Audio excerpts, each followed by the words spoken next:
Lorsque Moïse entrait dans la tente d'assignation pour parler avec l'Éternel, il entendait la voix qui parlait du haut du propitiatoire placé sur l'arche du témoignage, entre les deux chérubins. Et il parlait avec l'Éternel, Nombre 7,89. Croyez-vous de tout votre cœur qu'en apprenant le secret de l'écoute et du discernement de la voix de Dieu, nous trouverons une réponse à toutes nos questions et une solution à tous nos problèmes? Nous lisons dans Nombre 7,89 que la voix de Dieu ne se fit entendre que lorsque l'œuvre du tabernacle fut achevée par Moïse et qu'il fut construit selon le modèle montré à Moïse sur la montagne.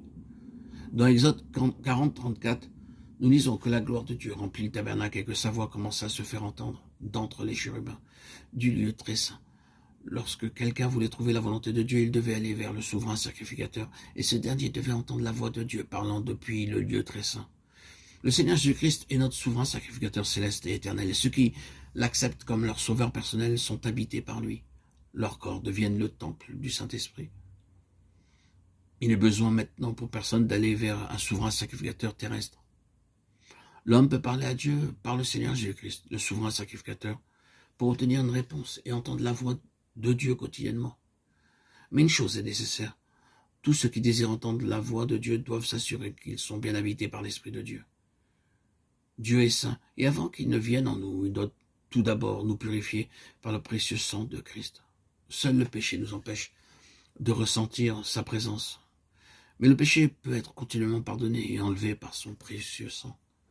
Lorsque notre Seigneur Jésus-Christ commença son ministère public, les cieux s'ouvrirent.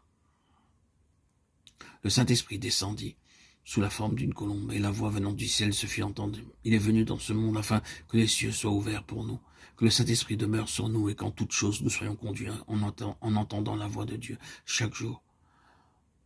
Dieu est esprit, sa voix aussi est spirituelle. Notre esprit peut enregistrer la voix de Dieu clairement, mais pour entendre cette voix, notre esprit doit être purifié. Matthieu 5, 8, 10, 14. Il nous faut la sainteté sans laquelle nul ne verra le Seigneur. Hébreux 12, 14. Nous avons vu comment le Seigneur choisit de parler par différents témoins. Dans Acte 8, le témoin de Dieu était Philippe. Le Seigneur l'utilisa puissamment dans un lieu nommé Samarie. Puis soudain vint le commandement de Dieu, lève-toi et va vers le sud. Il obéit à Dieu immédiatement. Il aurait pu dire dans son cœur, l'œuvre que j'accomplis est si grande. C'est l'œuvre de Dieu. Tous ces nouveaux croyants doivent être fortifiés et édifiés dans le Seigneur. Comment puis-je laisser une œuvre aussi importante et aller dans un désert? Dieu ne lui expliqua pas pourquoi il devait quitter Samarie et aller dans le désert. Comme nous l'avons vu, Dieu ne nous en dit pas trop à la fois. Il ne nous donne pas un grand programme pour commencer. Dieu dit à Philippe, lève-toi et va à Gaza, sans lui en donner les raisons.